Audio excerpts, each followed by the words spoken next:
red light come on in. Okay, we're working now.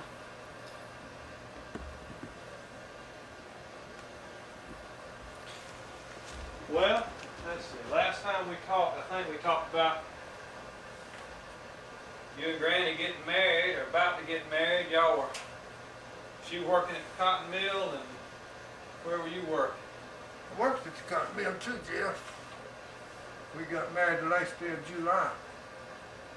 Where were you when you asked her to marry you?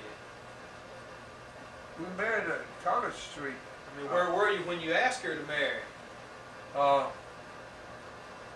Riding around in the car. It was something y'all talked about for a while, or just kind of talked around it and just decided? Yeah, we had been talking about it. We finally decided to get married, and I went and bought her a ring and gift to her. How long after that? When did you remember when you asked her? We courted. I went with her, Jeff, when I was in high school for a little while. But I didn't have any money anyway to date or anything, a car or nothing, so I had to give that up. And I knew that if I kept dating, I was going to get married, and I didn't have a job. So I waited till I got a job down there, and she worked in the cotton mill, and I worked in the cotton mill. And I started dating her in March and married her the last of July. When did you ask her to marry you? Oh, I couldn't tell you right now yet. I can't tell you how long we'd been going together. Probably about 2 months. So looking at maybe sometime in May, y'all decided to get married and got married in July. Yeah. But you see now, that wasn't the first time I had gone with her. I always said I just dated her 3 months, but I had been with her. You knew her pretty well. Oh yes, yeah. Y'all been And we got married and moved in a little house down by the church, Primitive Baptist Church, just off of South Connecticut. Yeah. And lived there, till 1st of November, I believe it was. And we moved out to west of town there on Mr. Barnett's place. Little white house set right up close to the road. Tell me about the first, what did y'all have in your first house? Did y'all have any furniture or anything? Oh yes, we had 2 beds. We had that mahogany suits in yonder. Olene had won that thing from the theater. And it cost her 15 cents. She went up in the balcony. And it's still a very nice suit. And she won it in 38. She had it when we got married. She had a nice carpet to go on the floor, and we got an end table and it's out there now. It had 6 legs on it. And she was still living at home, right? yeah, she had furnished her daddy's living room and her bedroom and all, because she's mainly the one working. She left a nice living room suit and things like that for them, and she'd have taken out all she had. They wouldn't have had nothing left as far as the living room and 1 bedroom. But she did get the bed, and Grandma and Daddy and Mother gave us a bedstead. Y'all have all cooking and eating utensils? Well, we had to buy those. We went down to Heinz's and bought a cabinet and a table and cooking utensils and different things. Now, Jeff, this sound reasonable, but we paid $153. I believe it. Yeah. I believe it. Well, it didn't cost much then. Because we had other things. She had a nice mirror she brought. And I had a radio that I had bought before I left home, and an electric clock, and things like that. We was furnished pretty good to start with, and didn't have to buy all that much. Well, she owed for some of the springs that went under that mattress. She had she bought one of the mattress too. Nice inner spring mattress and springs and things that she put on that new bed. And she still owed us a little bit on that. We had to pay that off after we got married. And I had to pay my car off after we got married too. I didn't have it paid for. What kind of car was that? We called it Chocolate. It was a 31 brown Chevrolet coupe. And I made me a rumble seat in the back of it. Her brothers and sisters rode in it sometimes in Montgomery. That was back when you had to go up 31 to get to Montgomery too. Was it 31, you still at what was 185 now? Oh, yeah, sure it did, yeah. And it's about 50 miles to Montgomery then. It's 42 now. Yeah, And, about straighter road. yeah, Well, y'all left there and went to where then? out of, from that house down on Connector out here on Highway 10. And didn't live there very long. Why did y'all move? Just found you a better place to live? I didn't like that house down there by the Primitive Baptist Church. It was too dark inside. It was just depressing. And it was, and we got this other and cheaper too, and it was a better, I enjoyed it better. But we didn't stay there very long. I got a job in Montgomery with Life and Casualty Insurance Company. Yeah. And moved up there. And I don't know when. Where did y'all live in Montgomery? What, you remember On the May address? Street off of Bell Street, in the May. house with her aunt and uncle. What were their names? Cook, Fanny and Will Cook. Yeah. And we lived there when Maxine was born. Your mother was born there on May Street. I never have shown you, have I? The house is tore down there. We live right back at Hill's grocery store. You're right where you turn to the right to go into Maxwell Field. You know the first entrance there, the old entrance? Yeah, I know about where you're talking. Before you get to that cotton seed, the peanut, whatever plant it is that comes out across Bell Street there. I think that's gone too, ain't it? No, it's still there unless it's went right recently. It smells good when you pass there. Okay. And Maxine was born there in September. So y'all married in July, and Mom was married 2 Septembers later. Yeah, it was 15 months later that your mother was born. Born in 41, we married in July. Y'all want to have a baby as soon as you could? Oh yeah, we didn't try to keep from it. Is the way it worked out? Yeah, we was already 23 years old, and we just thought, back then that we ought to go ahead and have children. And it would have never gotten no better for us working in cotton. Mom was born at Hubbard's Hospital. Yeah. Who was the doctor then? You remember who delivered? I can see him, but I can't remember his name to save my life. But it was at Hubbard's. And we lived there and I quit working with the insurance company and started working with George Showcase Company right there close to me. Yeah, it's either a mattress or something else. Some kind of, I know what you're talking about. I know what the building is. It was right, it's gone now. It's burned down. Oh, okay. Yeah, and they're building a project there now.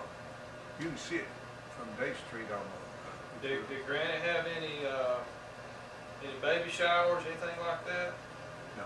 Nobody had, y'all had, No, she didn't.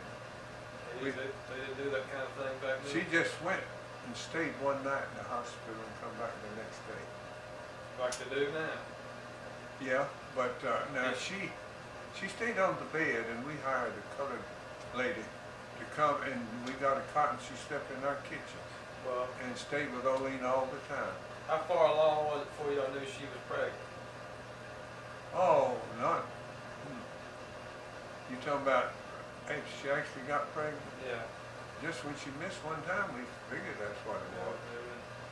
But Found to the doctor then, or? no, we waited about 3 months and before she went. But we almost figured she was.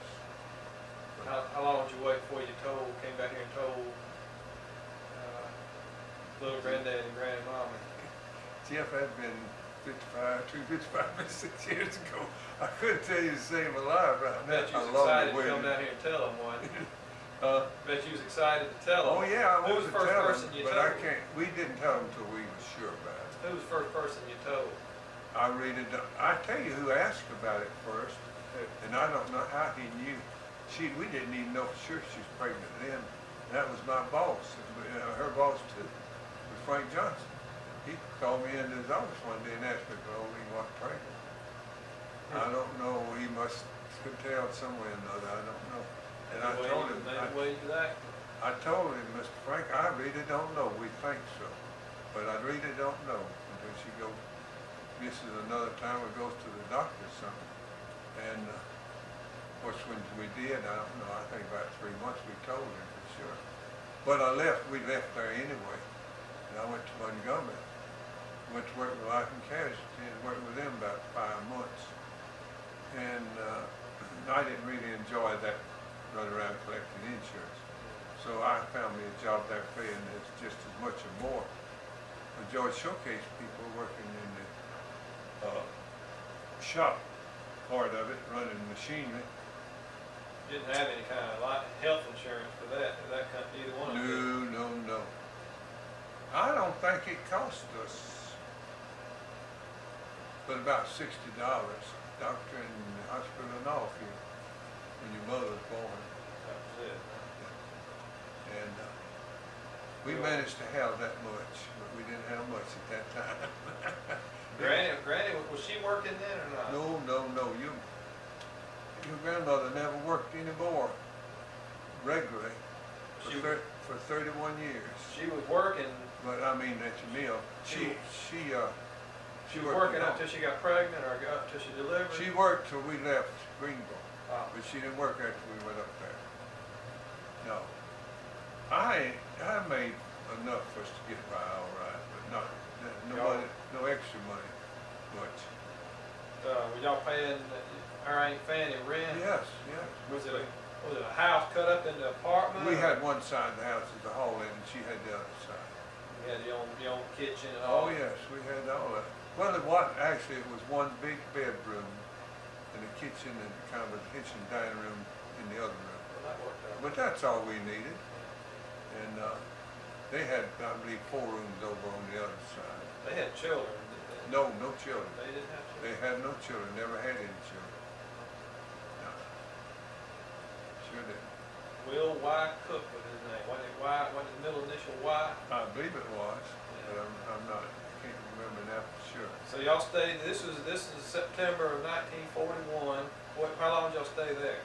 We left there first of November because that place, I found out that they didn't tell me, but I found out Georgia Showcase Company usually shut down right in the middle of the winter when they couldn't get many orders for about 3 months. And I couldn't cut that. I had to have some work. So I just come back down here and asked Frank Johnson for a job back in the mill. How come me back in the mill? And he gave me one, and we came back here and moved out to Liberty in the old Collie House where I had lived when I was 15, 16, 17 years old. Well, backing up one thing, why did y'all go to Montgomery? You thought you had to get a better job? Because your granny just thought I ought to have a better job than working in the mill. That's the big reason. I was satisfied, but she wasn't.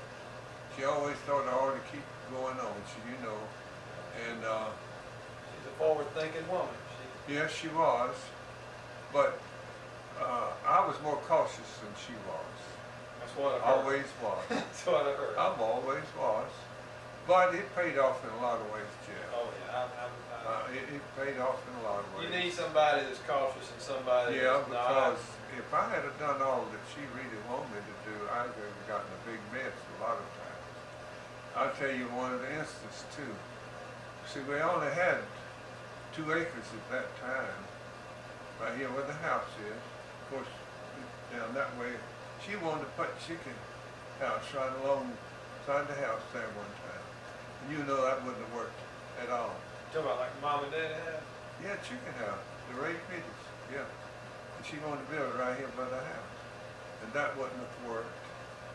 And she wanted me to quit the mill and go on and run the filling station on 31 Highway 7 days a week. What it would have been, what I told her. Things like that. I couldn't do that, Jeff. Go back to 1941. You went out to Liberty. Yeah. And you went back to work at the cotton mill. What were you doing at the cotton mill? At that time I was taking up quills. You wouldn't know. No. But anyway, it's what the filling thread that weaves back and forth in the loom. It's called a woof. We call it filling. Yeah. It's the thread goes crossways in the cloth. How much was you making? $16 a week. 16 a week. Yeah. This was 41. The economy was picking up a little bit. Were you aware of what was going on in the world as far as Oh gosh, the war? we was living out in Liberty when World War War II came on. Were you getting word that they're gonna get you? Well, I didn't know I had Maxine Yeah. when I had to register. You still have any of those registration papers and all that? No, I don't believe I have. If I have, I don't know where they are. I may have. But anyway, that kept me out, and then Nana come along. Of course, I don't know whether that helped any or not. But I didn't have to go up to the service then. But we didn't live there, but through that winter and moved down to Cobb City. In the old Butler house, I believe is what they called it. Where was that house now, the one in Liberty? Where was it? It was across in front of what used to be Tatum's service station, later was Hall's service station in Grist Mill there. I don't know where that is. Well, it's on the left, the young Clyde Skinner's old store on down there. And the store, things tore down now, but the house is still there. It's a white house, isn't it? And we lived there when I told you. Yeah, you were born. Yeah. And I moved back in one side of that house, and the Curingtons lived in the other side of the house. What kind of heat did you have in that house? Did you have just No, I had to use coal in a heater and wood in a wood stove. And part of the time I used wood in the fireplace till I put in the heater. Did you have electricity? Yeah, I had electricity. And running water? No running water. I had a well out in the back. But Alabama Power, it went off, Jim.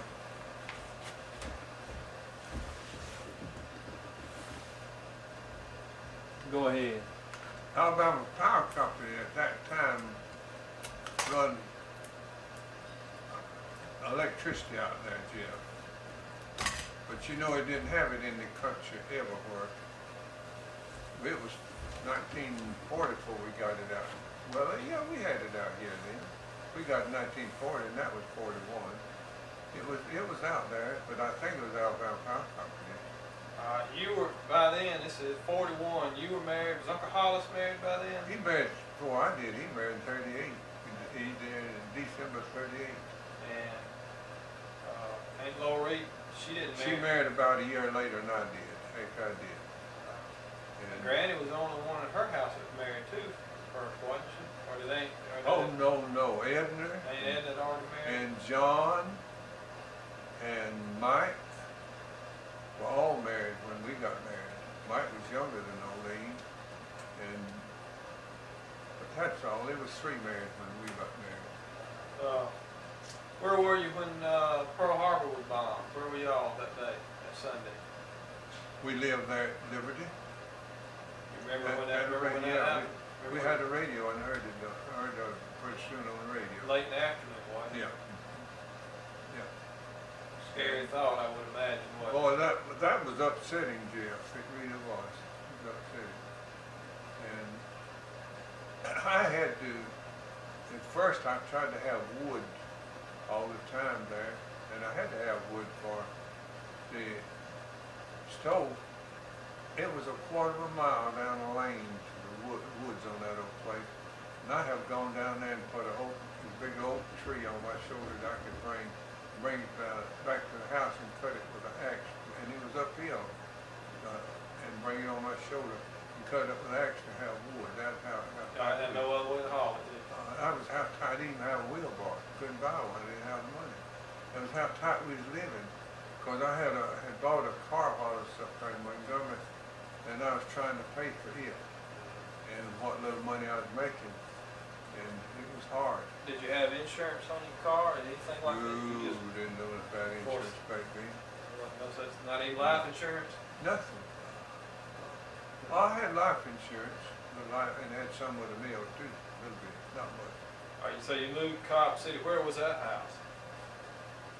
You know, when you go down the bottom of the Uncommon where Blackman was, and start up the hill and get right near up to the hill, if you look off to the right, there's a house sitting out there in pecan trees. Now that's not the same house. They redone it. There's a big old house with a high porch on front of it. Yeah. And we lived in the north side of it, and Jim Tyndall and his wife lived in the south side of it. Was that Tyndall some of your relations? Oh yeah, Garvis Tyndall, you don't know him, he lives down in Mobile, his daddy, but he's the first cousin to all of the, Okay. well, he's first cousin to David, Okay. no, to David's daddy. Your first cousin once you moved to Dayton. Yeah, David's daddy.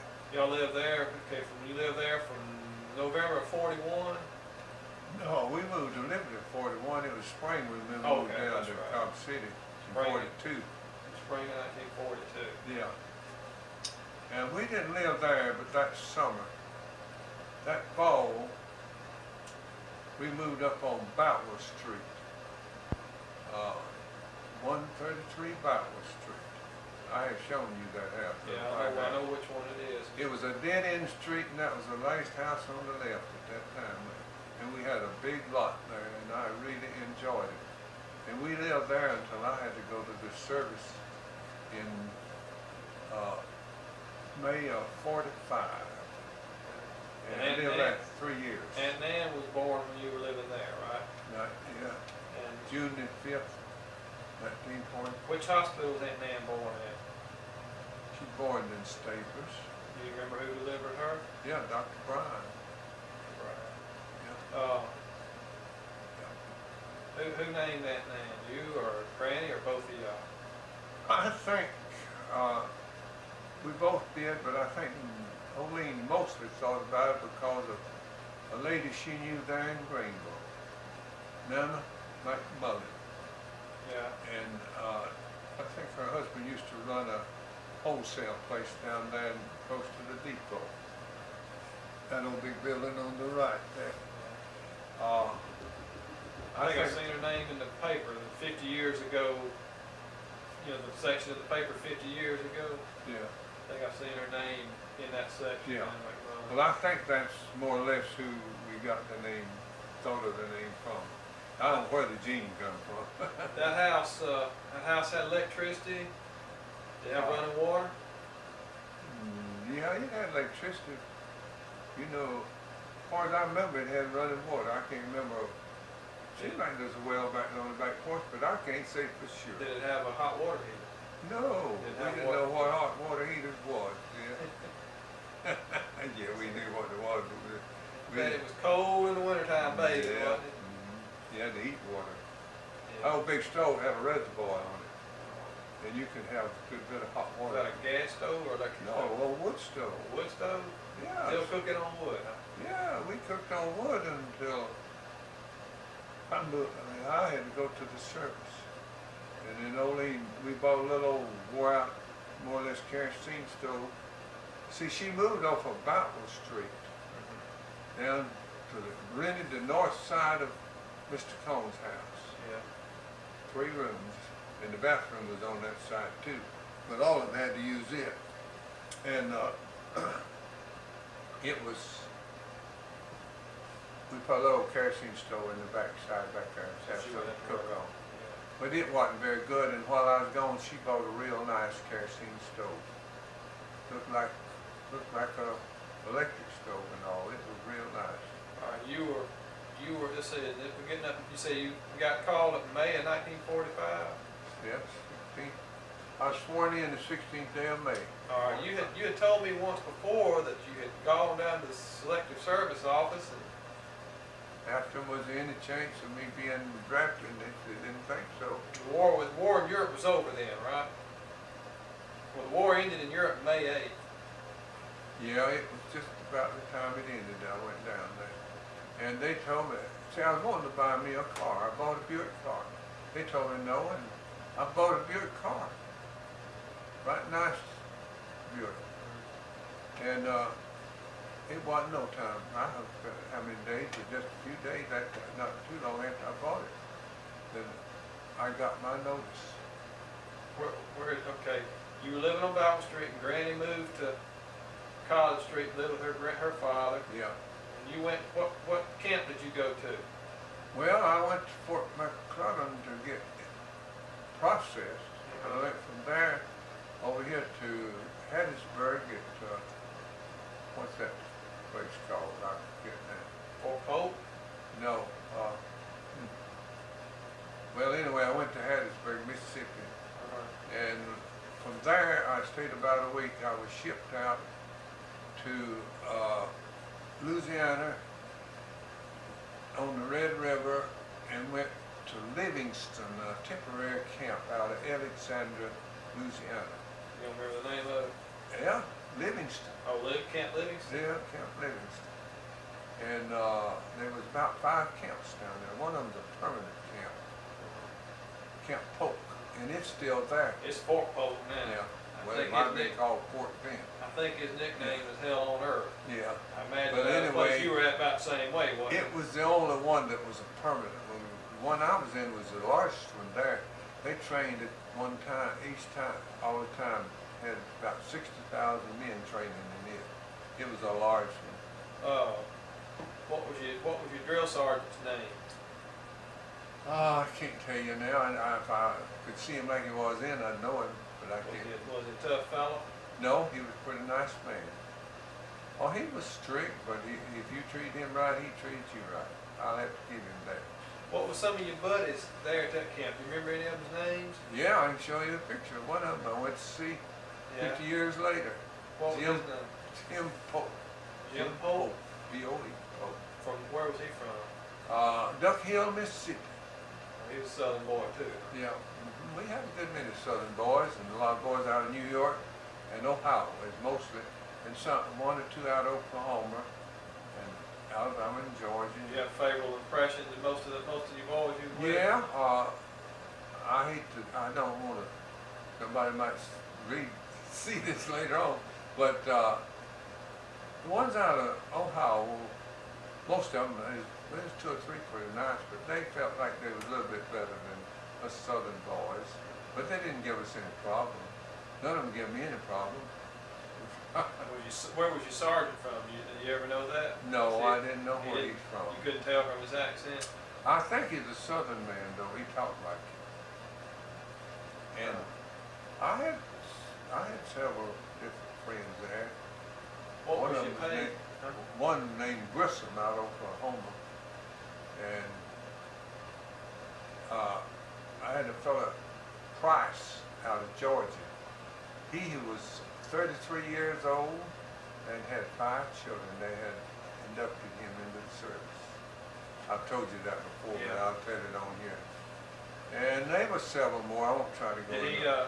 Did he finish basic training and Oh, ship yes, out? yes. You don't know what happened to him after that? I don't not, because all the men with 3 children and more did not go with me overseas. You had 2. I don't know what happened to them. So you spent the summer there. It was hot too, wasn't it? 17 weeks, It was right through the summer till like September. You left were you just a private or a PFC when you left? I was just a private.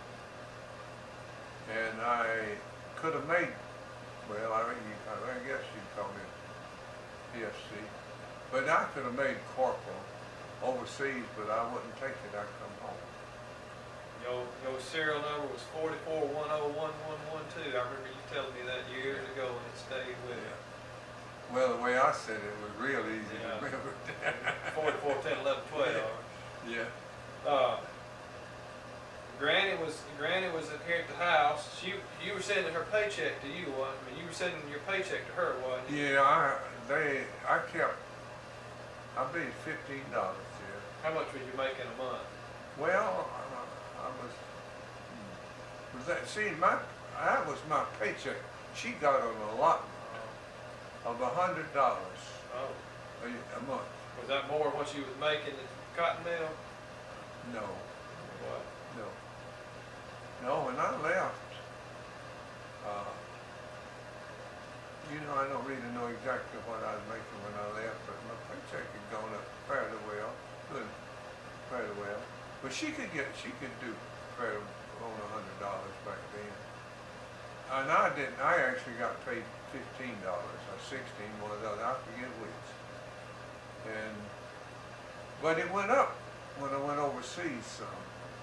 Yeah. Yeah, her allotment didn't, but my paycheck. Did you get to see her any of that time while you was in basic training? 2 times. she brought the children, your mother, Maxine and Nana, down there.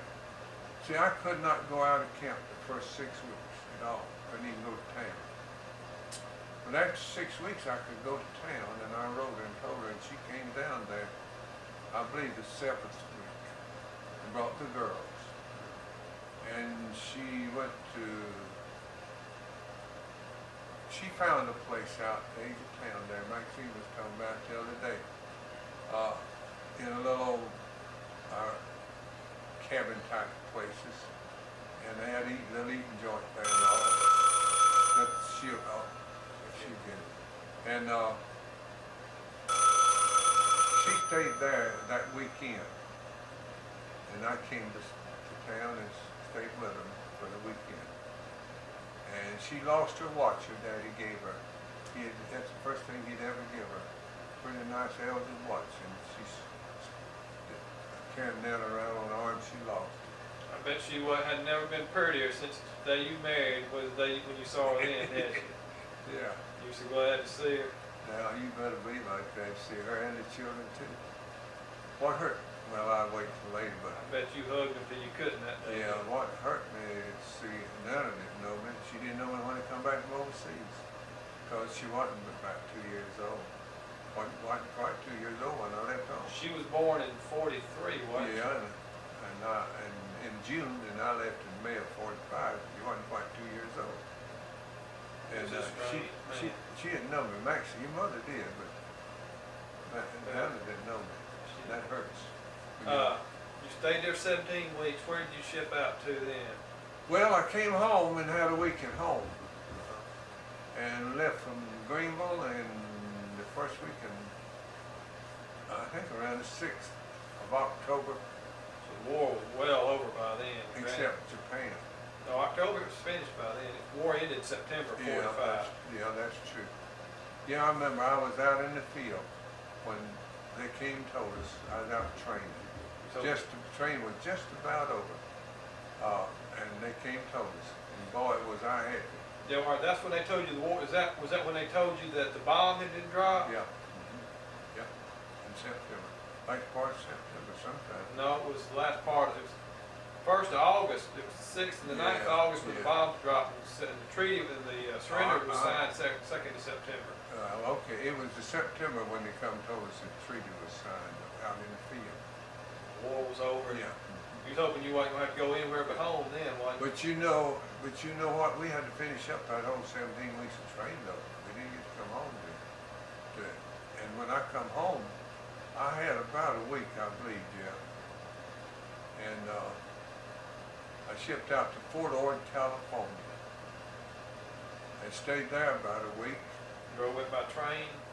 Went by train, set up in a coach all the way. Didn't have no bed to sleep on. No. They didn't give no money for that. That was I tough, didn't. wasn't it? I didn't go on no car to eat anything. They brought through little old lunch boxes of apples and different things in them, and I bought those. How long did it take you to go out there? About 3 or 4 days? 2 nights and 3 days. Best I remember. I went on a bus from here to New Orleans. I didn't get on a train here. We went on the bus from here to New Orleans and caught one direct to Los Angeles. And Did that travel time count against your leave time, or they allow you X amount of travel time in addition to your well, I had a certain date to get to Fort Ord, and that was up to me how I had the money to go on the train, but if I couldn't do or I had the money to fly, I could have stayed on longer or whatever.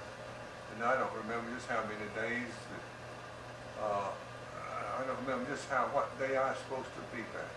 Oh, you just long enough in New Orleans to get from the bus to the train station? I hired a taxi and carried me from the bus station to the train station.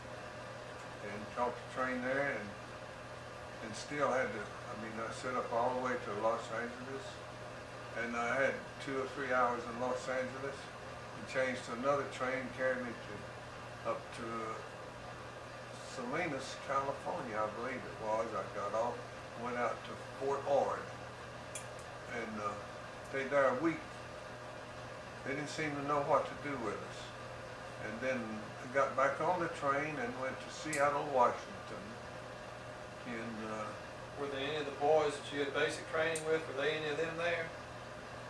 Jeff, I went training with, in the same, I'm talking about the same platoon with Jim Poe, all the way, and went to school. There was only 30 out of 210 men in the company they assigned me to overseas. Jim was still with me. He went to school with me, engineering school, and we were still together, sleeping together. I mean, in the same room when I left there to come home. Well, you were trained as a heavy weapons man, right? Yeah. What were you trained on? Machine gun, mortar, or? All of it. It goes with every weapon. Rifle, carbine, and pistol, and heavy, the large mortars. 4.2 inch. Yeah, and the large 50 caliber machine guns. They had 30 and 50. Was that a water cooled or an air? 50 was water cooled, and 30 was air cooled. But we mainly had the 50 caliber. So when y'all went on hikes, what did you have to carry? What did you carry mostly? We carried a shovel and. I mean, I'm talking about. Did you have to carry the mortar tube, the base plate? Or? Well, yeah, that each one of us carried one. They swapped it around. We didn't have one certain thing we had to carry, but we did have to carry each part of that thing. That was part of your 17 weeks, right? Yes. You didn't go to a separate school for that? No, it was all in together. It was all together. Did y'all train on the bazooka any? Yes, sir. You know how to fire it? One put it on the shoulder and another stand behind and shoot it. Yeah, we had to do both of them. Was it a loud weapon when it fired? No, sir. Machine guns were, and the mortars Oh, were. yeah. But that bazooka didn't hardly make any racket at all. Just a whoosh, and it was gone. Did y'all have any men get killed when you were in basic training? No, any that I know of got hurt. But I'll tell you, what bothered me more than anything was wandering around in the woods, slipping up on a enemy nest, if you want to call it that, in a trench or something, throwing a live grenade, and them things hooked on your belt, not knowing if a pin would get hung and pull out and things like that. It's kind of scary, you know, in the woods. And that scared me. And one other thing was all that scared me in all the basic training. When we had to come up a bank and get flat on the ground and go, I don't know how far it was. Probably, it seemed like a long way, but I think about 50, 60 feet under 50 caliber machine gun fire. And it was shooting 30 inches off the top of the ground. I bet you didn't get more about 6 inches off the ground. Jeff, I kept my head sideways. But you had to see where you was going because they had things out in there that you had to crawl around and they'd shoot off a little bunch of dynamite like a bomb would get by you. You had to stay so far away from them or it'd pick you up off. I was laying sideways one time, the fella got too close and I could see under his stomach where it picked him up when it went off. I wonder if any of them boys came back with bullet holes. Did you have your backpacks on? Jeff, you know I can't remember What if that. any of them came back if they did? We had to carry a rifle. Yeah. And it had rained and that place was just as muddy as it could be. And they told us we better not come out any mud at all in the end of that rifle. You had to keep your finger over the end of it. and you'd have to hang your toe in that ground. And I'd hang my toe in it and give a push and slide. I couldn't crawl. Kind of like sliding along? Yeah. You ought to seen it. You know what we done? There was a creek right there close to us. When we got out of it, we was a muddy side. They let us go down and just get in clothes and all. It was in the summertime. I washed our clothes off down in that creek. I was thankful for that creek. It was a mess. I reckon they had it there for that purpose. I don't know. But Jeff, they got tracers in that too, and we done it late in the evening, early night. Well, no, it was late in the evening, and then we had to call on them at night with tracers in it. But that was scary, wasn't it? You could see those things going right above you. I mean, I bet it. if it was good and dark, that it gave you an illusion of maybe being closer or further away than Yeah. it really was. Yeah. Yeah, it was dark when we done the traces. Salinas, California. How long did you stay there? Oh, we didn't, in Fort Ord 1 week. Okay, and then you went on to where, Seattle, ship Yeah. out? Uh-huh. Yeah, how long did you stay in Seattle? About a week and a half, I believe it was, yeah. So what is this, about November? Yeah, first started in November. You left on a ship? Yeah. What ship was it? Gentleman. The General Man? Gentleman. And you, And we was on board about 2 weeks getting over that. you told me that they KP duty they had first of the alphabet and end of the alphabet and work Yeah. toward the middle, and then I you never had to do anything going over or coming back. just sit there and sleep, Yeah, sleeping never in done anything. bunks, five to a Yeah. 5 in a row column. Yeah. But it was tight, wasn't it? When going over, I was in the very bottom of the boat, down below the water line. You could hear sloshing all inside of the wall. And boy, it was smelly, with that many humans packed in there 5 deep. And they brought air in there and out, you know, but it didn't do it enough. Did you get to bathe every day? Yeah, you could bathe every day. Of course, So- not all of them did it every day. No. But But you had to be shaving every day. yeah, and there was 3 days though that you couldn't hardly bathe. You couldn't hardly even use the bathroom. Going over, went through a Yeah. typhoon. Well, it would raise up and all the water out of it runs down the latrine and all it just come out on you. And but you had to go. There wasn't no question about it. And but I bathed fairly often. I didn't bathe every day. None of the rest of them did every day because if we all tried to bathe every day, it would be so crowded you couldn't make it. You didn't get seasick any, did you? Yeah, got seasick the second morning out, right after break. Lasted me about an hour. Passed on off. Backed off and never, even through all that storm, I never sick no more. You got a top bunk too, didn't you? Said you Yeah. just only got your top I bunk. didn't want nobody preaching on me. But Jeff, the strange thing about it, when I started back home, the same thing happened again right after breakfast the second morning out. I lost it both times. But that didn't stop me from eating. I went around and eat when they feed me again, and I never missed another meal. Y'all had to keep all your stuff in your bag too, didn't you? You didn't have We had a duffel bag we hung on the end of the, where we were sleeping. You didn't have nowhere else to put anything else. No. People didn't pilfer your stuff. Nope, they all had the same thing.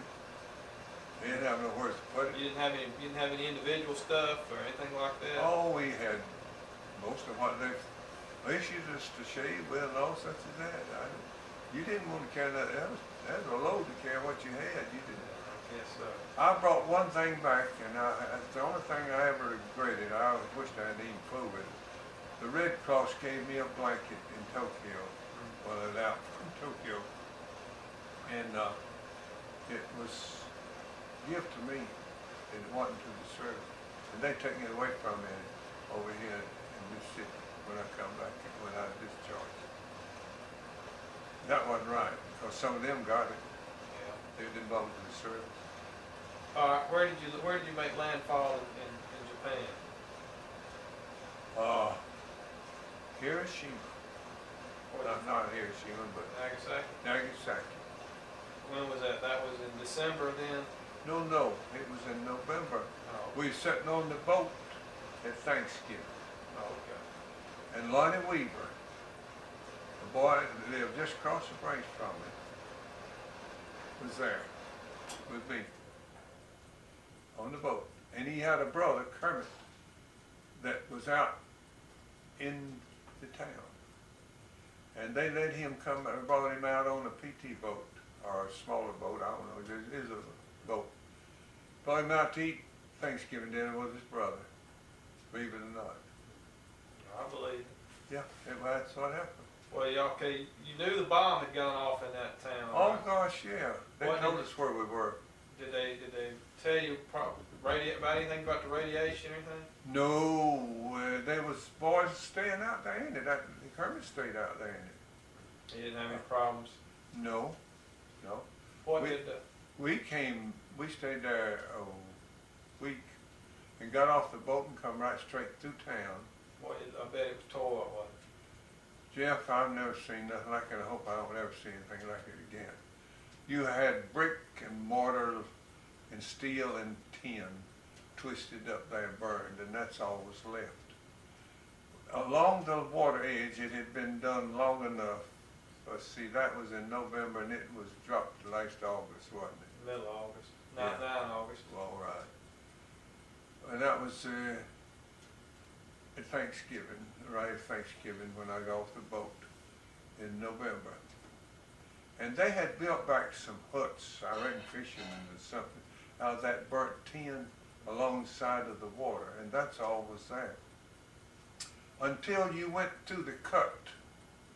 There was mountains that went up like this out. It was in a kind of a horseshoe thing, but there was a place where the train and roads and things came into town there. And when we got on the train in the edge of town, they didn't bring it way up in town. They brought us down there on trucks and put us on the train. And when we got around behind that mountain, there was homes back there. Yeah. I'd read that the damage wasn't as bad as Nagasaki because of it's Hiroshima because of the hills. Yeah, there were homes back of that mountain, but there was nothing in that horseshoe type right on the Did you have water. any contact with Japanese while you were in Nagasaki? No, none but Nagasaki. I began to have them on the train going over to Fukuoka. Boy, did it do quick.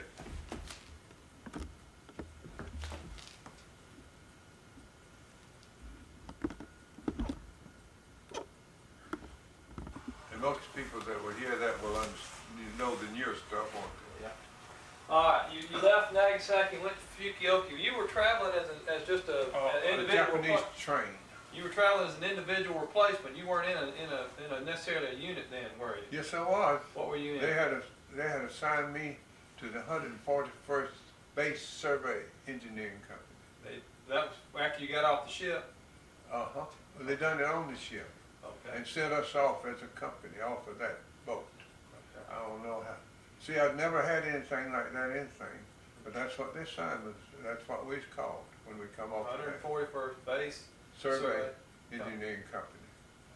So And we went over to Fukuoka on the other side of the island. was it real hilly and?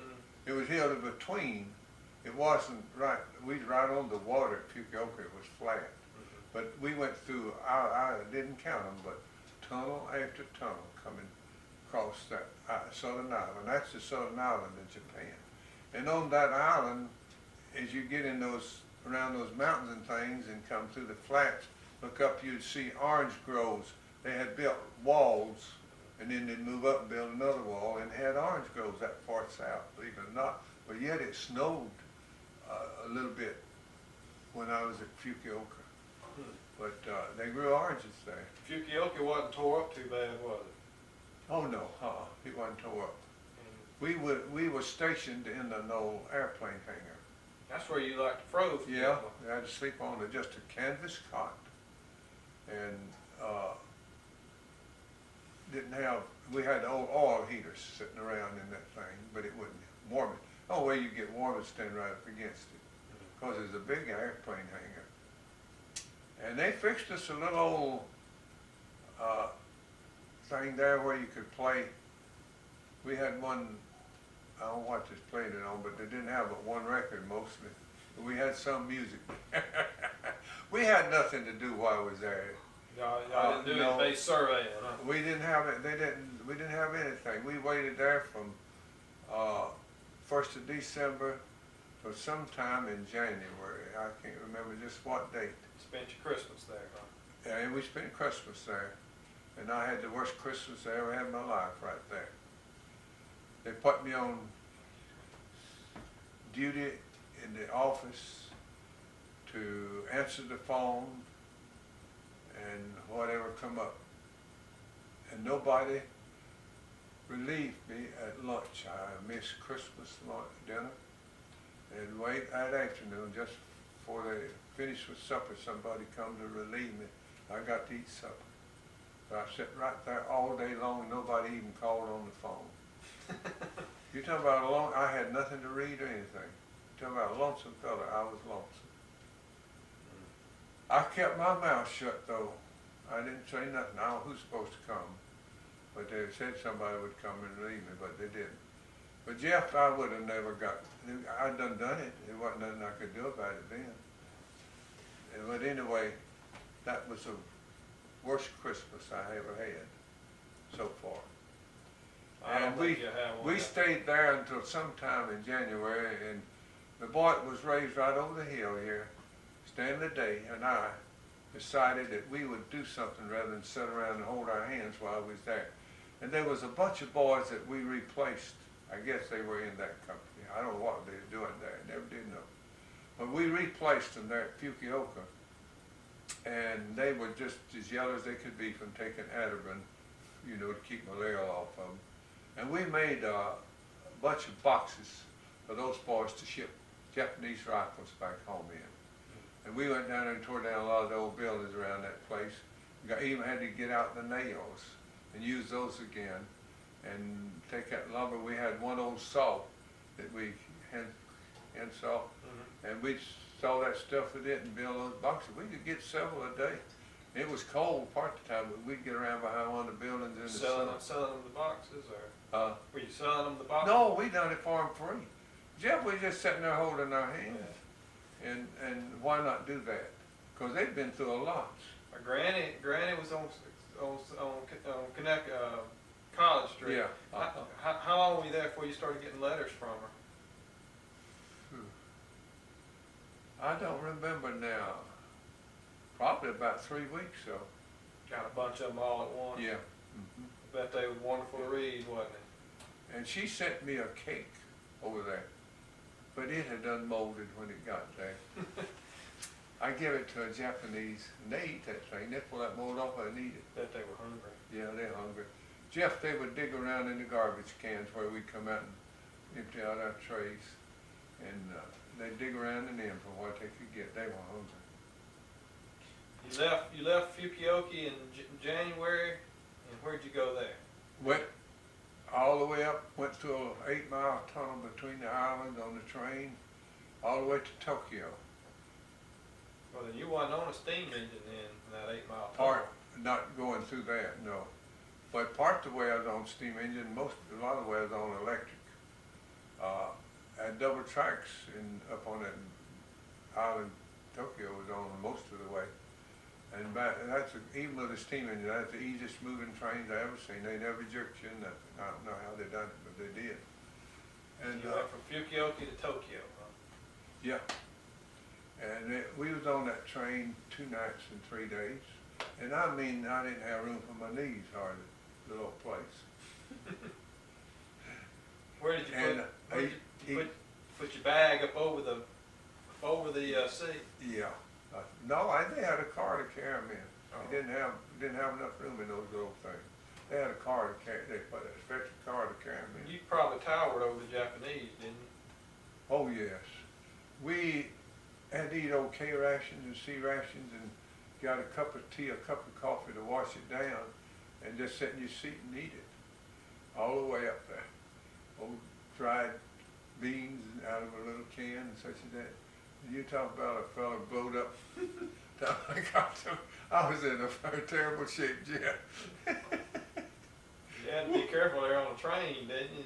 You didn't even have a commode to sit down on. You just had a split in the bottom of where you had the bathroom. You just had to stand over and squat down over it and do your business. And let it drop onto the track? Yeah, wherever it dropped, I reckon it went down. Were there any Japanese on that train? Yeah, they're running it. But no passengers? No, it was a troop train. But the ones, the ones that run it was on there. Tokyo's tore up as Nagasaki? No, but it was tore up pretty bad. It was 1 mile wide and 17 miles long, right straight through it. It would burn out. Looked bad. Where I was staying at the Isatan building when I was going to school, Now they carried us when we got to Tokyo out to a Japanese army camp, the whole company of 210 men, out to 30 miles, kind of, I don't know, northwest or something like that from Tokyo. And we stayed out there, and that's where they come and told 30 of us that we had to go to school in Tokyo. They didn't ask us if we wanted to or anything. They went by our grades when we went in on math and stuff. And I was one of them that had to go. And Jim Poe had to. I think he was the only one though that Stanley Day didn't. Boy, it raised right here. Joe Day. Did you know Joe Margaret? Mm-hmm. Her brother, younger than her. And he stayed in the regular company. Mm-hmm. He had a wife and 2 children too. He did? Yeah. And snatched him up too, huh? He trained down there in another company in Livingston. He wasn't with me, but he went overseas with me, and got in the same company, him and Jim Poe both, that I was in. So I had 2 very close friends that went with me all the way. How long did that school last? 7 weeks. So this is, I believe it was. runs down to about March of '46. Uh-huh, yeah. I got out in April, last of March, in April and part of May, not much of May. Is all I worked in the fields doing surveying work. And you would enjoy that, Jeff, because that time of year they'd already started putting out the fertilizer in the fields, little piles of it by the hills, and it was nothing but human waste. That's done. You would enjoy walking over those fields and things, doing survey work. Who was, okay, Jim Poe was with you, and who you remember your commanding officer's name? Your sergeant, whatever his name was, your boss? I couldn't tell you any of those people's names anywhere I went. I didn't pay that much attention to them. You just did what you told. And That's right. They didn't worry me. you told me, I think one time that you were there and you wrote somebody a letter saying, "You're paying for me to be here with 2 youngins when you get somebody that has no children." Well, now, Jeff, after I'd been there, it was in March, right after I come back from, I started out in the field, surveying, and I got the little old Stars and Stripes paper there. It was published in Tokyo, and it was strictly a service paper, and it said in that paper to be very lenient with men that had 2 children about coming back home. And I had brought with me, Olin sent them to me some papers while I was in, I got them just before I went overseas while I was in Seattle. I figured I could use something like that sooner or later. They were, I believe it was 13 people living in that house in College Street. It was, ever how many children Mr. and Ms. Cone had, I know they had 3 at home, if not 4. Wilbur and Earl and Jim and Betty. I reckon Wilbur was still there, I'm not sure. But anyway, Kendrick and Edna had moved from Montgomery down there and lived Mr. and Ms. Cone on the south side of the house. And they had 2 children, Nolene and 2 children, Mr. and Ms. Cone. It might not be probably better, but it is a pile of people living in that house. And I got Dr. Bryan, he was a prominent man in Greenwood, and Daddy got him to sign that paper that all I said was true. And I had it and kept it with me in my duffel bag. I didn't try to use it anyway. until I saw that in that paper. Now I went in there to the old boy, and it said write a piece to and told where to send it. Reason you thought you needed to go home. And I just sat down there and wrote and told him that I didn't feel like what I was doing was helping the United States any. I just put it quiet.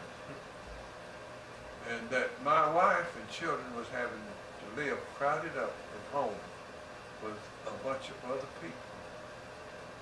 And I had the papers there, I sent them with them to show me that, you know, and I put that on that whole thing.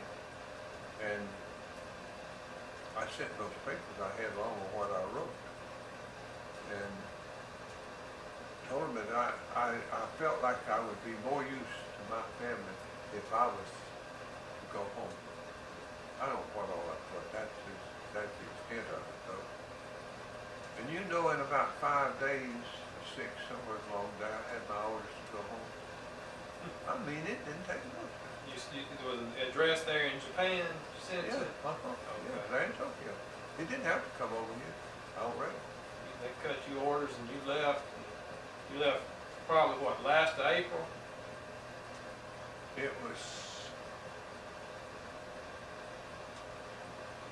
in April. No, it wasn't. Well, yeah, I guess it was for the last April, somewhere along there. What was the name of the ship? You shipped out of Tokyo? No, Yokohama. You had to ride another train? Yeah, down to Yokohama. No, they carried me on a truck. Yeah, it didn't go about 30, 40 miles from Tokyo to Yokohama. I got on the General Bliss. General Bliss. At Yokohama. It was 580 foot long. The gentleman I went over on was 620 foot long. And I didn't have to stay on the boat for about 2 weeks that time, because when we got back to Seattle, I got right off. I didn't have to sit a week on it. You did the same thing going over. You didn't have to do any KP duty? Nothing. No storms or anything? Nothing. Didn't have a storm. I had a good time coming back. We come back a little further down, I believe, than we did going over. Might have not. It just wasn't storming. See, we wasn't too far from the Aleutian Islands going through there. So And when we got back, I got the first good meal I'd had in months and months and months. When we got back to Seattle, and Fort Lawton's where I went in and come out in Seattle. I didn't tell you the name of it before. But they had, believe it or not, still there in May, they had German soldiers still working, running the kitchen, KP, serving us and all. And we got a fine meal there. Did Granny at this time know you were coming home? Yeah, I wrote her. But had she gotten the letter? No, she didn't. Yeah, she got the letter. But she didn't. She had not gotten it by the time you were in Seattle, had she? No. Well, she might have. But Jeff, what was I going to do? She didn't have a phone. Yeah, that's what I'm saying. The mail probably came over the same boat that you were on. I think she got that letter though before I got to Seattle. I'm not sure, but she knew I was coming. And I got to Seattle, and I wasn't damaged just a little bit. I don't know, maybe 2 days before I shipped out. And that's the first troop train I rode. I'm talking about where I had sleeping quarters and things. I had sleeping quarters all the way from Seattle to Camp Shelby. I got the name now. It's Hattiesburg. Camp Shelby. And I did get to sleep coming down there. And I had to sleep with an old boy who'd been over there a long time, and he had a beard that long. Was he Navy? Huh? Was he Navy? No, he was in the Army. And with overseas, they let you wear a mustache, beard, whatever you wanted to. It made no difference over there. Huh. It wasn't like it was over here, Jay. I wore a mustache a pretty good while over there. Olene told me she didn't want me to bring home, and I didn't. After I got home, she said she wished she'd let me. So I couldn't have pleased her either way, I don't reckon. But anyway, you went to Camp Shelby, how long did you stay there on the second trip? Oh, I wasn't there. It had to be processed. I never will forget. I'm gonna sidetrack a little. I won't forget the first night I was there because I was afraid I was going to be. I would think I was there 2 nights. But anyway, first night we got in there, in our sleeping quarters, I take a fever. I mean, it's higher fever than I had in a long time. I didn't know what caused it. Didn't know what was doing it. And I had taken a few aspirins in my life, not many. Never knew I'd taken them. So I didn't know what to do. But I asked if anybody in there, did they have any aspirin? One old boy had a box full. Says, yeah, I have some. I taken 2 of them. And got in my bed and covered up. And then woke up 2 or 3 hours later, just as wet with sweat all over as you ever seen a person. It had got my fever, and I got up just as well the next morning as you could think. Went on and take my physical and passed. No. May have had a little gastro, may have ate something that made you sick. I wasn't sick on the stomach. Yeah, but you can still get something that you don't have. But anyway, I was afraid I wasn't going to get to come home. But I made it fine. And the next morning, we spent one more night. We had to go through all the physical thing. And I got on the bus and went to Mobile. And caught another bus there to Greenville. And I got home about 11 o'clock in the night. And the bus depot was down there at the old drugstore downtown, on the corner of Bowling and Commerce. Blackwood drugstore. Where's Bowling? Where's Bowling? Turns right there and goes, like you go up to the depot, goes on Okay, down yeah. by the ice plant and all Yeah. that. It was that drugstore on the left, right where Pitty's. Yeah. I don't know if you know, but Pitty's got a appliance store there now. Yeah, I know about where But anyway, that's why I got on the bus to leave, and that's where I got off when I got back. And I had that duffel bag towed up that hill to College Street, but it didn't bother me. No, I don't know. Was Granny they already in the bed when you got home? Oh yeah, she was asleep. But Did was she know you were going to be home that day? Did she know you were going to be No. home? She just knew you were coming home sometime. I had no way to call her. You just knew, so you surprised her, huh? Yeah. But I didn't surprise that Edna. She's sleeping on the south side of the house. She laying that way and saw me come down the sidewalk. She let me in. She didn't wake up Granny. She let you. She No, let you surprise. I can only know woke up Olin. I bet you she was just. Oh Lord. Did she cry? She was happy to see you. Yeah. Yeah, it was. I reckon you could say that was one of the happiest times of my life. How about your children? Did you wake them up? Did you wake the next day? But Jeff, that was sad too. And your own younger didn't know you. Yeah, but they got to know you the next couple of days. Yep. Did y'all have a big party the next day, or did everybody have to go to work? No, you know I can't tell you what day I got home. I don't know that. Well, Talking about day of the week. that's what I'm talking about. I got home I was discharged, left there the 16th day and got home the 16th day of May. I left home on the 16th day of May. We could figure it out. I could get a calendar. I got a program at home and tell me which day it was. We'll figure it out one of these days. Well, that's when it was. And I didn't go back to work for a little while. I just didn't want to. I got mustered out with $300, which was a good little bit of money then.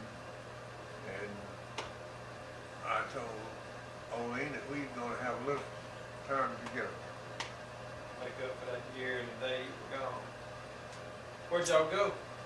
Well, I can't tell you now. We didn't go off nowhere as much, but we got on. But see, I didn't even have a car, Jeff. I had to buy a car after I got back. I had sold. She couldn't drive. And I sold that old Buick. That Buick I bought just a little while before I left to Harwell Lake. And I was glad to get the set of so, and because it wasn't she wasn't going to have money to make the payments on it. and couldn't drive and sat up there for nothing. Shoot. Anyway, I waited, I think it was about 2 weeks before I went back down there and went back to the mill to go to work. I didn't have to get a job back because they were supposed to give me my job back. But I didn't get my good paying job back. And I couldn't blame Mr. Johnson because it wasn't but 3 of those jobs. Is that? Keep talking. Keep talking. Keep talking. It wasn't but 3 jobs that I had. And the 2 men that was running on the other 2 shifts was older in the mill than I was. And the job that I did was run the slasher. And Pug Gilman was going off to the service, and he was older in the mill than I was. So he come back and taking his job back running the slasher. And the other 2 on the other 2 shifts had been working there longer than I had. So there wasn't nothing for me to do but take a low paying job. Because it would have been doing them right. So I took the job hipping on the slasher. Hipping Pug Gilman. I was back there running it. He smoked so much, I counted one day that he stayed out at the smokehouse 4 hours out of 8 hours, and I was in there running it and doing my job too. I sure did. And I worked on that. Couldn't smoke there in the building. No, I had to go out to the eating place to smoke. Couldn't smoke inside the building. Smell of fall. Yeah, and later on they built a place in there to smoke in the mill. When Dan River Mills bought it. Did they ever do anything about him going out smoking so much? No, I didn't say nothing. I was getting along all right. I could run and see about it anyway. And I didn't want to go out and smoke like that. I didn't. How long just after you got home did y'all find you another place to live? From May of 46 till April of 49. Y'all stayed there at the house on College Street? So we built this. Till I built this house. Mr. and Ms. Cohn left there in 46 and moved and bought her and them and Kendrick bought a home on Highland Avenue and moved up there. And we had the house. Oh, okay. And we rented the north side out while we lived there to a man that, I forget his name now, that drove a truck, and his wife worked as a nurse over in the hospital. And when they left there, I rented out to Orem Earl's wife's mother, Ms. McNorton, and her 3 sons. And they lived there till we moved out, till I moved out here. And then they moved, I don't know where they moved, but they left there anyway. I went to Mobile, that's where they wound up anyway. Why did Granddaddy Cohn move to Montgomery? Well, he had a job up there, and they wanted, and they could buy the house together, big enough where they'd have each side, and he'd be there close to his work. And Kendrick was working up there, and he needed a place. And They wasn't driving back and forth, were they? yeah, so they for a little while. What, did it take about an hour and a half to get up there? No, you could, yeah, I reckon so. But they didn't do that long. That's the reason they moved up there. And, So, y'all lived on College Street. Uncle Brad was born while y'all were there. Yeah. wasn't he? Yeah. So Uncle Brad was born, and Yep, he was born there in 47, just 9 months after I got back. that's good. It might have been 2 or 3 days different, but Dr. Bryant delivered him. no. Yeah, he delivered. Well, he didn't deliver in it. He probably retired by then. either live in Bradley and Denver. Did you enjoy living there on College Street? Well, I could get by with it, but not near as well as I did on Butler Street. It was right up close to the traffic, and it was a little lot, and I didn't really enjoy that.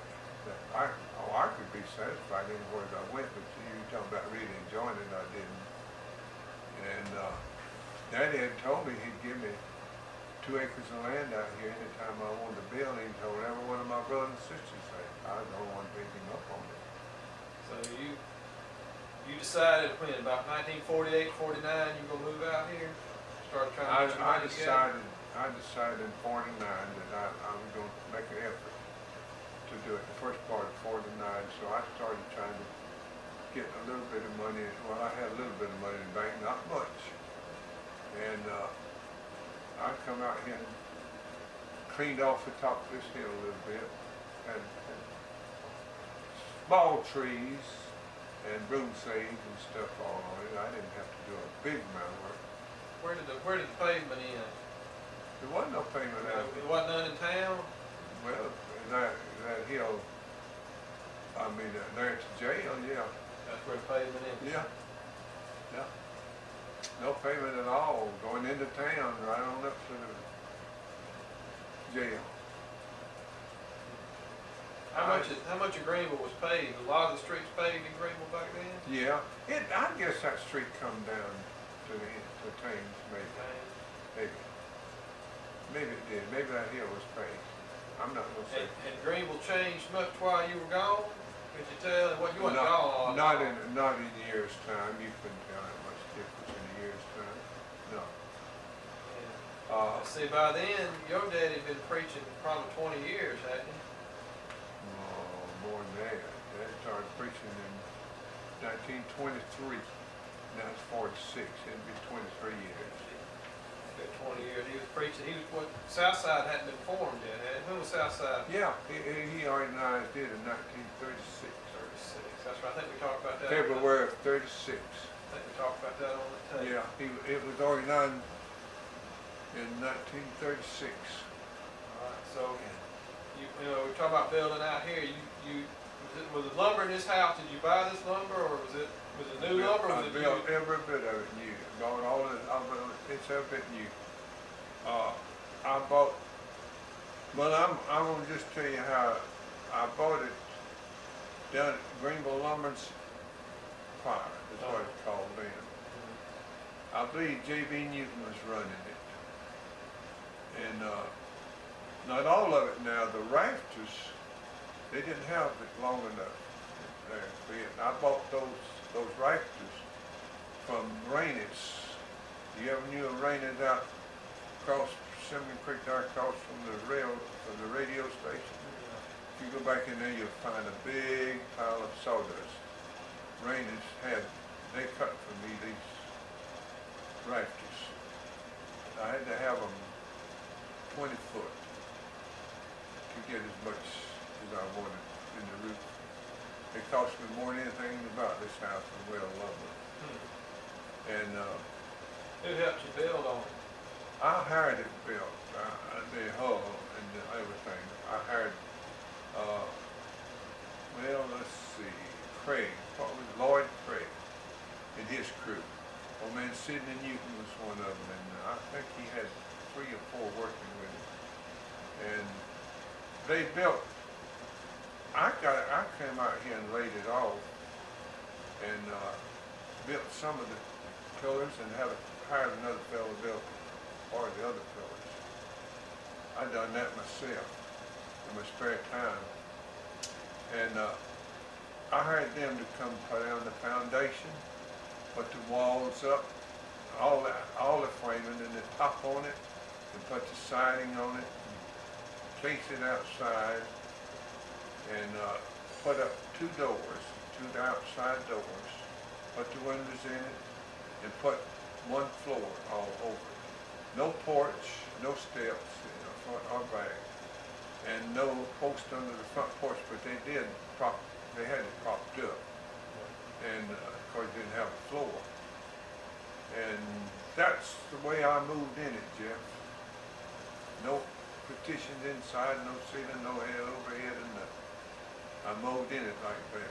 What year did y'all move out here? I moved out here in the third Saturday in April of 1949. Mama Just was, the Saturday before Easter. Mama was 8 and Aunt Nan was about 6 then. Well, your mother wasn't 8. Yeah, she was 8. Yeah. She'd have been 9. Yeah, she'd been 9 in September. No, wait, 49? No, One from that. Yeah, she's 8. No, she was 8 that year. Yeah, she was 7 when you moved out. Yeah. And Aunt Nan was around 5, and Uncle Bradley was probably still a baby. 2 years old. But he was 2 years in February before we moved out here. Your mother would be 8 years old. She was born in 41. Yeah. She'd been 8 49. years. She would have been 8 that following September. Yeah. You had a well dug out here too? Yeah, I had the well dug before we moved. It was right up under. It was with 22 feet deep on the top of this hill, but it's some of the best water you ever drank in your life. When did it go dry? Oh, it didn't last for about a year or 2. Really? It got dry, real dry in the first part of the 50s. I had to dig it I dug it down to 55 feet deep. I went through 22 feet of blue marl. That's the hardest stuff you ever dug. So this hand dug well out here? Yes, sir. They had to put pine limbs and sweet gum limbs and things in it to stay in it to stay. They could dig about 15, 20 minutes and come back out and another to go in. It had gas in it. See, it was full of shells out like it's in the ocean. That's why you call it blue marl. It was bluish and just full of all kinds of shells. It had to have been water here one time in the ocean. Yeah. And, well, they had a time digging that thing. They had charged me $1.50 a foot to dig down to that. They charged me $3 to dig through that. And I got down, we got through it, they went into shell rock. And old yellow stuff come out from between that rock. And hit a stream of water down there. And it stayed pretty good, but in the fall of the year it would get low. And that water would get so much iron in it, you'd have to let it settle to drink it. Put it in the refrigerator and you could see the stuff settle down to the bottom, then it was good water to drink. But in that fall and winter, we couldn't wash clothes in it, it would turn them yellow. We had to go to the wash house to wash it. When did you drill this well? 1963. Year I was born. Yep. That fall. You was a baby when I drilled it.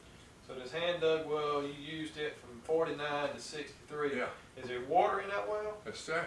It's not been filled up or anything. I had thought about sometime trying to use it to cool and heat the house. Yeah, I think we talked about that several years ago, dropping radiators down in there, Yeah. something pumping water. Yeah. But I didn't do it. I don't think it would have done too good. You never know. No bigger space than that is.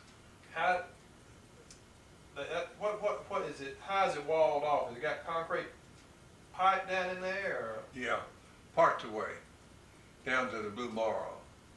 It's got round concrete pipe. What below that? Anything? Yeah, I think there's a small one in the bottom. I can't remember where I put a small one in the bottom when they got through enough. Had a lot of rock down there. That blue marl is as strong as that. It wasn't going to wash, it's as strong as that cement. I made me a cement top and put over it when I had to close it up. Yeah. I taken the top joint off and made me a cement top, put wire in it, and made me a round top, and put on that well so couldn't nothing get in it or nothing. No dog or child No, crawling. nothing. Because see, I didn't have it walled up then. Of course, there's nothing can get under it now. Yeah. But I just didn't want to take a chance. How deep is this well out here? 210 feet. It's been a good well, too. Yeah. It was dug in the fall of '63, and this is '97, and never have been pulled or nothing. Not a penny spent on that part of the well. Got your money's worth on it. $960 it cost me. How's And a lot? it takes very little electricity to run it. It's a 3rd horsepower motor. but it'll put out 50 pound, I keep around 50 pound pressure on it, They want $5,000 to drill a well up there at my house. Oh, Jeff, I got it done for 960. That's furnishing everything, doing the wiring, running the wire out there, and everything, and running the pipe back all the way here, and the well and everything. What made them choose that spot out there for that well? That's what I told them. Oh, they just got there and dug till they hit water, huh? Yeah. All right, let's go back where we were now. You moving out here? Didn't have any walls. Did you have furniture? You had furniture everywhere. Oh yes, we had furniture for all 4 rooms. And you had a car. What kind of car were you driving then? I believe it was a 1936 Chevrolet that we had when we moved out here. What color was it? Black. Black. And later on, I bought it wasn't too good. I bought it second-handed from Roy Roper. Uh-huh. And I bought a better one from Pug Gillen. Was he one-armed then?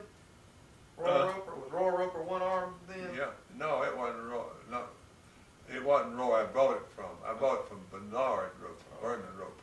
Okay. He was his brother. I don't know why I said Roy. And I didn't keep it too long. I bought one, a 1935 Ford from Pug Gillen. It wasn't hurt very much. It was a real good car. I drove it several years. Okay. Well. Is she about ready for lunch? Yeah, she's ready to eat lunch. Okay. So y'all moved out here in '49.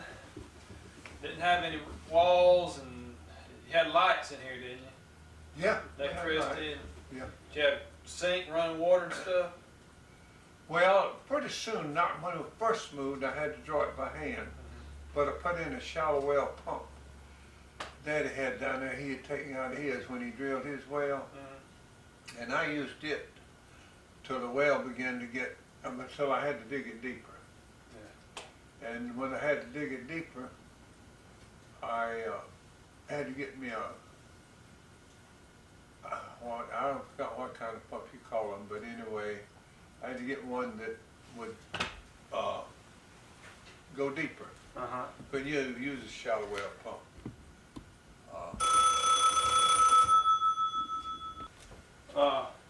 How long did y'all live before you got walls and stuff put up in here? Well, I've done it gradually. I put the ceiling in the front room first. I had the lumber for it, and went ahead and, well, I had the lumber to divide all of the rooms and build closets. Yeah.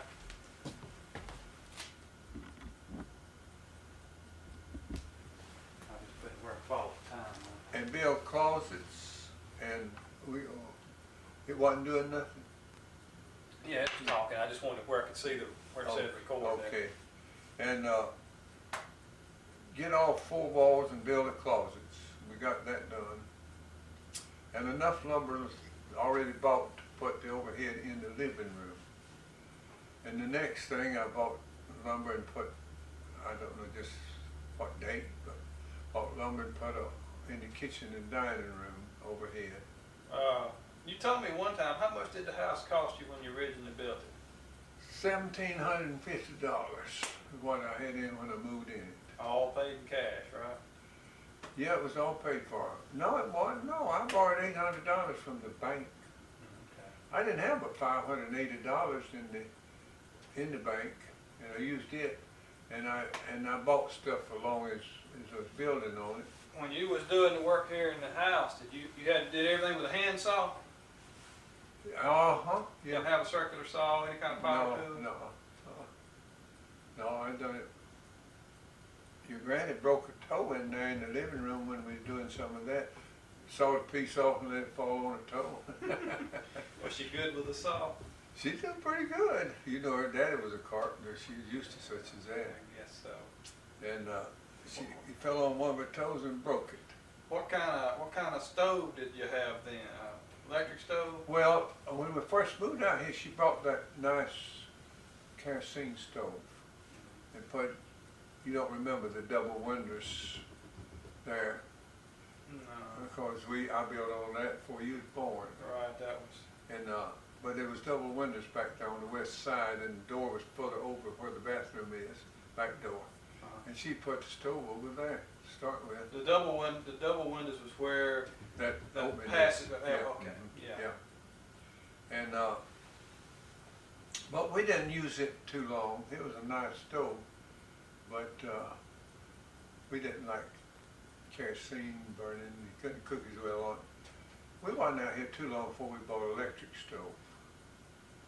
And, Tell me about out here around the house. Was no woods back then? Was it woods or no woods or what? What was it? well, it was young pine trees all around. Could you see town from the hill? Oh, no, it's too much woods back there. You could see town if you would go back yonder where the sand pit is now and get up on it. You could That see hill town. was bigger than this hill. Yeah, Right? it was taller. You could, that hill been cut down about 25, 30 foot. Get that sand. It was pretty tall, and you could look over town back there, but you couldn't right here. There's too many pretty good sized little pines over here. When y'all moved here, both of those oak trees out front were there, but they wasn't real big, were they? No, I burned the side of that, and yonder, I left the pine there for years, that water oak. I burned the side of it and messed it up. Not, it's so small, I didn't even notice. Burned the brush heap there by it. And boy, when I cut that pine down several years ago, it went to growing. It has really grown. And the house originally was the 4 rooms and then you added on in '63, added on that porch out there. No, I added that on in 61. It wasn't 63. I thought it was 60. I thought it was the year I was born. I thought you put it in the same time you drilled the well. No, I had that back there before then. So Mama lived out here and never had indoor plumbing. Nope. Not till she married. Nope, she sure But that's didn't. another story. No plumbing came in 60, I believe. Mr. Byron Thompson did that work, added that on? Yeah, he made the hull. I sealed it inside and all, but he made, Bradley helped him some, as a boy. We kind of jumped ahead. Let's see. So you were working at the cotton mill. What was you doing by, say, early to mid-50s? When I come back from, I'll bring you all the way up. When I come back from the service, I'd taken a job as helper on the slasher. And then I went from the slasher, I went from the slasher into the weave shop and taking a job weaving. And I wove about 17 years, I guess, something like that. And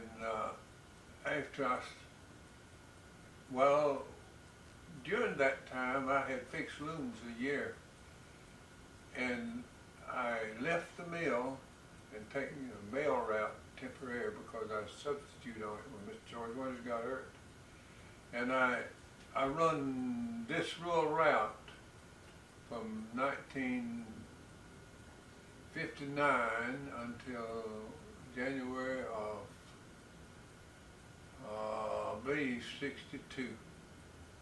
I was on this route full time.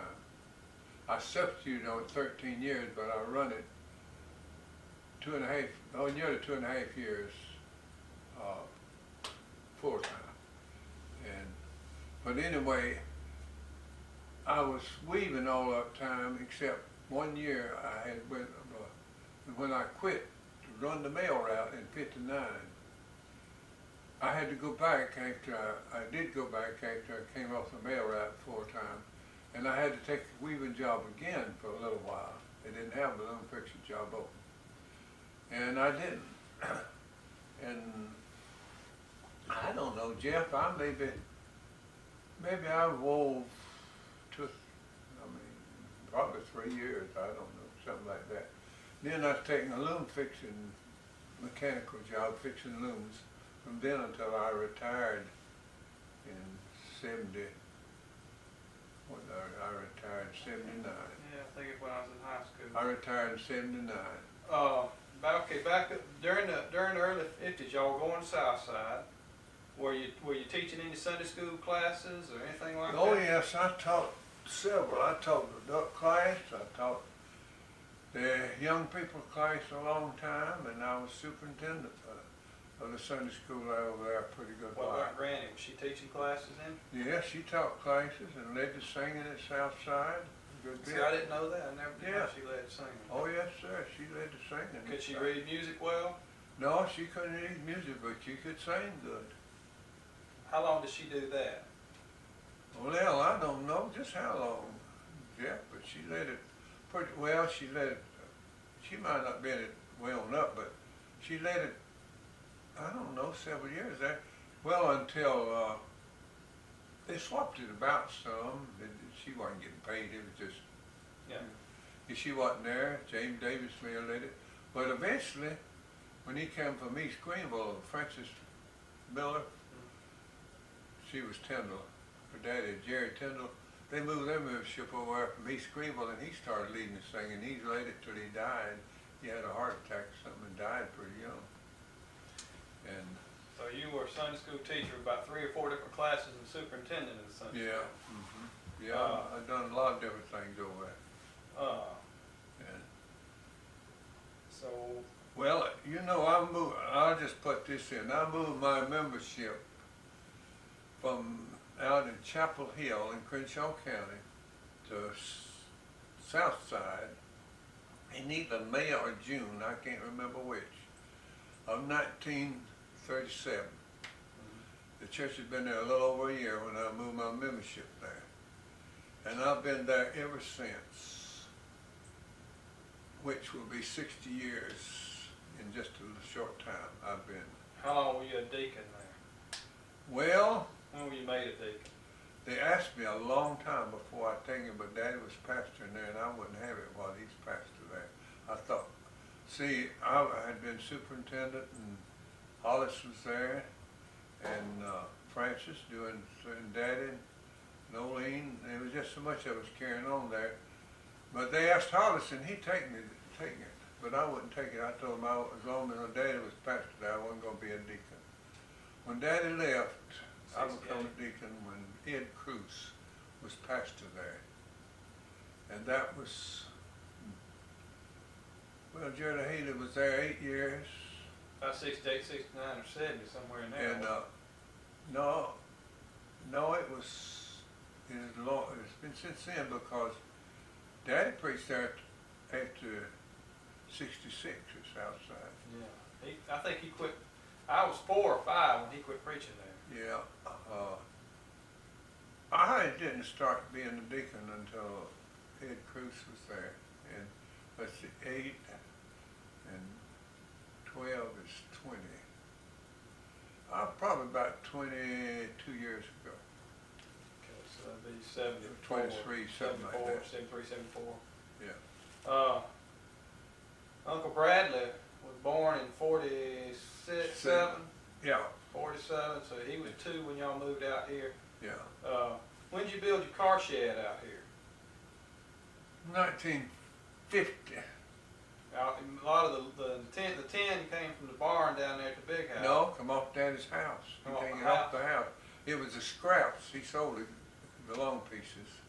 And I take the scraps. Built the car shed out here.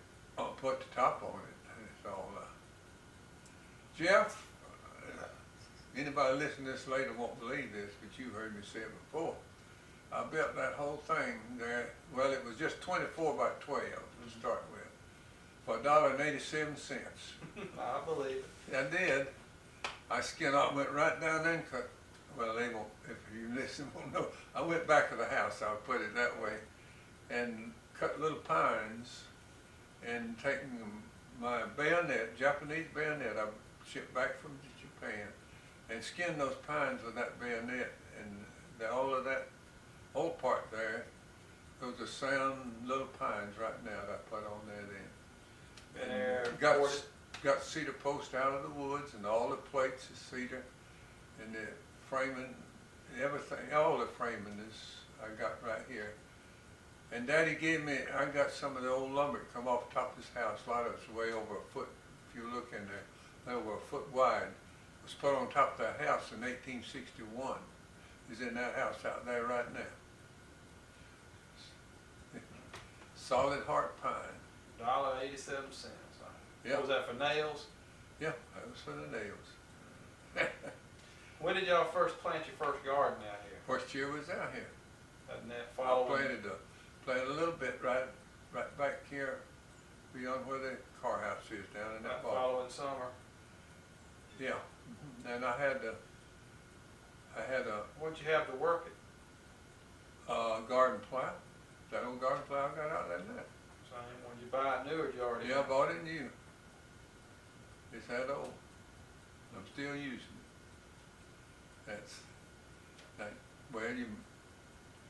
The next February, I had a spring, early garden. I moved out here in April, but the next February I planted my English peas and things out there. And had some of the finest peas you ever seen. What was your favorite thing to eat? What did Granny cook the best back then? What did you like to eat she made? All kind of vegetables. Never been a big meat eater, Jeff. I like any kind of vegetables. But you know what, Jeff? There's not a whole lot of my favorite of anything. I just love everything. I eat it. If you want to know, and I don't do it, and I just said I wasn't a big meat eater, and I'm not. But if you want to know what really is best tasting to me, I grew up with it. And if I could eat it, and I don't, what I would eat, what I enjoy, really enjoy. What's that? I really enjoy a good fresh sausage just made. Go out, kill a hog and make sausage. An old-fashioned cane syrup that you cannot buy now, no way, because you don't have that cane anymore. Disease got it. Old-fashioned cane syrup with butter in it and fresh homemade biscuits with butter and syrup and that sausage. Now if I could, I would say that's what I like better than anything else. But I don't eat that anymore. You can't buy it, can't get it. But that's my favorite. But vegetables is what I mostly enjoy eating. Oh. How far we done got? We're up in the mid-50s by now. Your kids are all in school, or how did the bus run, or did you have to carry them to school? The bus run. Well, I don't know. Babe Tyndall was driving the bus when we came out here, and sometime, let's see, I really don't know what year. Olene's taking that bus after him and started driving. She was driving it when I was a little boy. I know it. She drove it 8 years. What year was it you taught Granny to drive? 1951 or 2. Tell me I'm that not story. positive about that. Tell me that story. I've heard it before, but it's a good one. Well, she didn't grow up. That family, Mr. Cone did not own an automobile, and she had not grown up around the automobile. Somebody come by and they could go on it with them, but they didn't have a car. They just lived right there in town, and unless somebody come and carried them, they didn't ride. And she didn't know much about a car. And I had been trying to get her to drive and teach her ever since we'd married in 40, but children come along and I just forgot about it and didn't try. But when we moved out here in 49, she needed to drive. And I started in earnest then. I'd carry her over to Antioch and there used to be a lot of big oaks over there. You all remember some of them, probably, I don't know. I think so. But there was a lot of big oaks there, and I carried her around behind the church and drove her back and forth. You got her to drive and back up between oaks and drive all that which way around them and all. Got her used to handling the gear shift, and all. And she still couldn't drive, wouldn't drive. She just was afraid of it or something, I don't know. And she always so self-confident. I don't know what driving done to her, but it bothered her. And she always believed she could do anything anybody else could do. You know that. Yeah. but it was hard for her to learn to drive. Well, we went to see her mother and daddy in Montgomery on Highland Avenue. I believe it was in 51. We hadn't been out here all that long. And I drove back out of the edge of Montgomery down on 31 Highway and pulled off on the side of the road. I don't remember just what spot, but it was just out the edge of Montgomery. And I says, Olin, get out and come around, get on the steering wheel, I'm gonna slide over. And if we get to Greenville today, you're gonna drive us. That's just what I told her. She got on the steering wheel, and I slid all the way down where I could not see out of that car, no way. I knew better than to sit up. I said, now you're gonna carry us to Greenville. And she did. But I didn't count, but I would say that she run off of that side, on the right side, off the pavement, at least 15 times coming down that road. But she got us to Greenville, and so from that day on she started driving. And it wasn't too long up in the 50s before she started driving that school bus. And did a good job. I remember she ruled the roost, and you didn't cut up in her No. school bus. You'd hear stories about some of them other school buses, but granted. She drove it 8 years till she thought it was time for her to quit. I think I was a third grader her last right year. I think it's third grade. It may have been second grade. She could have told us, but I know last year I rode last year I went to the public school, Yeah. and I can't remember if she drove it the next year or not. That would be the second grade last year I was in public school. Bus number 33, and then it was bus number 34. She enjoyed driving that school bus. Now that was the most of her work. She worked a little bit over at Boss's one time, I remember that. and worked a little bit up here at Fort Deposit in that factory. I remember that. But she didn't work very long at either place. And driving that school bus was mainly what she done for 31 years as far as public work, after she quit the mill and before she went back to the mill. Ellen came along in 54. 54. Made it 27. Yeah, that's right. She's 54. 9 years older than me. That's right. Yeah, she come in 54. I know I'm not mistaken about that. How can you? What do you tie it to? You just Well, I just know it's 54. When the Indian girl came along. Yeah. Well, she's 7 years younger than, over 7 years younger than Bradley. And we wanted a child right on behind Bradley so he wouldn't be by himself so much. But it didn't happen. And Yeah, Uncle Brad started a tradition that's carried on through to little Blakester down there. Being the only male out here on this hill. yeah. That age.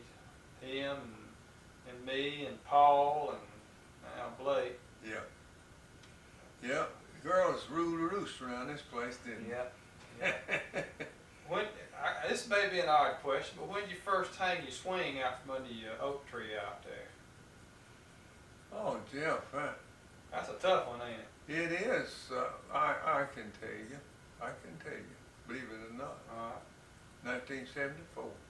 Yeah, because you built it out of the wood off of Uncle Bradley's house, wasn't it, that redwood? Yeah. Yeah. All right. Let's see. And that ain't the only reason I know. What's that? I had a heart attack that year. And while I was here from February till September, I didn't go back to the mill. I did go back one time, I couldn't do it. I tried, like the paced out in there. I had to wait till they got it air conditioned. And I made a bunch of swings during that time from that lumber down there. Ellen was born, Mama was in school, Aunt Nan was in school, and Uncle Brad was about to start, or he had already started. I was teaching Sunday school. So Mama got married. When you remember the first time you met Daddy? No, I don't. I surely don't. I don't even know how long they went together. Do you know? No, I don't either. But I liked your dad the first time I met him. But I couldn't tell you. When did you get your first TV? It's probably during all them years, wasn't it? I know when I got my first TV. When was that? 1955. What kind of TV was it? It was General GE. General Electric. Yeah. Sure You was. remember what the first thing you watched on it was? Well, no, I don't. uh, I surely don't now, Jeff. Daddy got one 54, I reckon it was. He always got it in any kind Yes, of. if he could get it. And I got one the next year. I may have it mixed up. It might be 55, 56, but I think it was 54 and 55. I'm pretty sure it was. But that Mom said- television didn't last too long. I had to have a tube put in it one time, and it just didn't last me that good. But the next one I bought was really good. What time was it? I don't remember Yeah, now. just remember it was a good TV. No. What did you enjoy watching the most during those times? What did your granny watch the most? Well, we had lots of better programs than we have now, to my knowledge. I mean, I enjoyed them better. You had a lot of game shows that was real good. And you had some stories, not too many, but you had a lot of different, I don't know, it was Bob Hope, Lucas Track Theater, and Did you watch Milton Berle? yeah, watch Milton Berle, all kind of news, and television was just better back then. A lot of them replays now, you know that. Gillen Island, and That's in the '60s. I know that. That's a bad show, but it's still funny to watch. Well, what about woman that married Desi Arnaz? I Love Lucy. Yeah, You watch that show? yeah. And What? Let me ask you. They talked about caused quite a stir when she was pregnant on the TV show. What did y'all think about that? well, we just take it for granted, you know. We used to seeing people pregnant. It didn't bother you. You didn't get all No. bent out of shape No, about it. it didn't bother get me out. I just Somehow I didn't think it would have. no. That's life, Jeff. Yeah, That's life. No, that didn't bother me at all. a good part of it. Yeah, that's part of life. But Jeff, we got out here and cleaned off this thing, built this house, and we nailed down through those years, and they passed so fast you don't realize how fast they have passed. I'm getting a good taste of it now. I know you. I asked, backing up one thing, I asked you, Aunt Nan, where did you get Uncle Brad's name? From the television. You saw somebody named Paul Bradley? It was somebody named Bradley, and I can't remember now who it was. And Ellen, what about Ellen? Where did you get her name?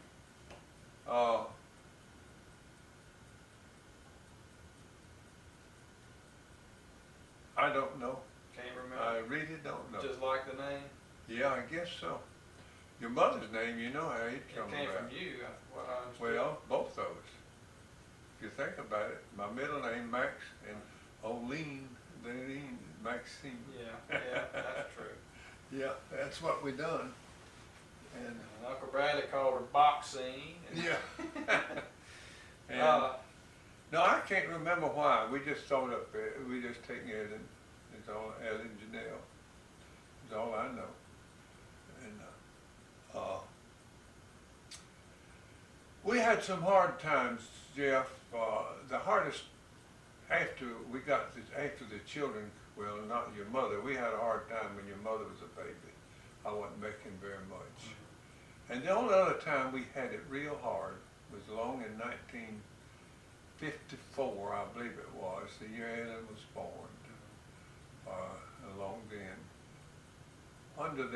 was it under the first term of Eisenhower, I believe. When did he? 52. he went in office in '52. Yeah, I believe it's 54. Our mill got on short time, the only time it ever got on short time while I was there. And some people got on 3 days.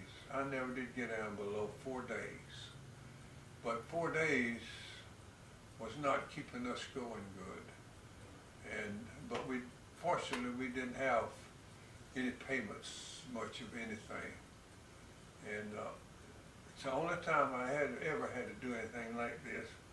But I borrowed on an insurance policy to pay off, I believe it was the second electrical, might have been the first, well, 54, it's probably the first electric stove I had. I borrowed, I believe, $80 to pay that stove off. It was the only payment I had. And it was getting tired on me to have to pay it. And I borrowed that money, and it taken me to pay that $80 back. I think I strode it out over 3 or 4 years, just paying back some along when to make a premium, make extra payment to it. Now I work a couple of hours to make that kind of money. Yeah, and I had to pay interest back too on top of that on it. It was hard, but that's the only time I ever had it real hard. What hospital was Ellen born in? Up here at Stabler's. At the Stabler over on College Street? Yeah, So, and it was Dr. Stabler, Vernon Stabler was, wasn't junior now, it was the old doctor. did y'all after that decide not to have any more children, or that just? Oh yes, your granny was 37 years old then. Y'all just made a conscious effort not to have any more? Yeah, we just never did. That finished it up for us. We didn't want any more. But I guarantee everyone we had was wanted. We didn't. Yeah. And I wanted another in between there, but I didn't get it. Didn't work out, huh? It just didn't work out. Did Granny ever have a hysterectomy? Yeah. When, She's about 44 years old, I think. so when I was a little boy then? Yeah. Or maybe not, I may not even been around yet. I can tell you when it was, approximately. I was on the mail route full time. And I went on there in 59, come off 62. She thinks she had it in 61. Did you have insurance then? I didn't have one bit of insurance. I had to give that up at the mill and didn't have any with the post office. You just had to pay all that back? I paid it all, but I was making good money on the mail route. It didn't bother me. 1960, we said earlier, you got the 60, 61, you got the addition on the house. What kind of car were you driving, y'all driving in? Oh, I drove a bunch of different ones along there, Jim. When your granny learned to drive, it was a 40 Chevrolet, and then I bought an old 51 Studebaker as an extra car and kept it a while and sold it. Bought a 53 Ford, 6-cylinder, but that was the runnest little car I ever seen. And I started carrying the mail on it. But during the, I don't know, 50s, late 50s, somewhere in there, your granddaddy Cone gave us his old Chrysler. And you ought to remember it, old green thing. I got it tore up right out here in front of the house. Station wagon? No, it was a big old 48 Chrysler. Oh, And he got it tore up the year Bradley was graduating. That was 66. He was 3 years old. I thought he graduated high school. Uh-huh. Yeah. You wouldn't have remembered it. No. Well, anyway, we had 2 cars. It's gone out, ain't it? No, we got a few. We got a minute and a half. Well, I kept, from then on, I kept 2 cars all the way on up, all the time. A car and a pickup or whatever. I'm gonna tell you my 2 favorite cars you had when I was a boy, and you What can is tell it? about. One of them was that yellow Dodge, That thing was run. and you let me drive it a lot. Yeah. And the other one was I think it was either a light brown or gray Buick. It had a funny speedometer in it. It's done off now, ain't it? No, it's still running. It had a funny speedometer in it. The speedometer wasn't an arm, it was a little, Yeah, it run back and forth. yeah, red and green or something. But I never owned it. I don't know if it was a Buick. I don't know for sure if it was a Buick or not. No, I didn't own It no had an Buick. aftermarket air conditioner installed under the dashboard, and so it was hard when I sat in the middle to put my feet. There wasn't anywhere for me to put my feet, but I liked that car. I think I liked it. Well, I can't even remember what car that was. I believe it was a 56 Ford, though. It may have been a Ford. I just remember the car. Wait a minute. Yes. I don't know. All right, we're through. I don't know what car that was. You wouldn't remember that, though.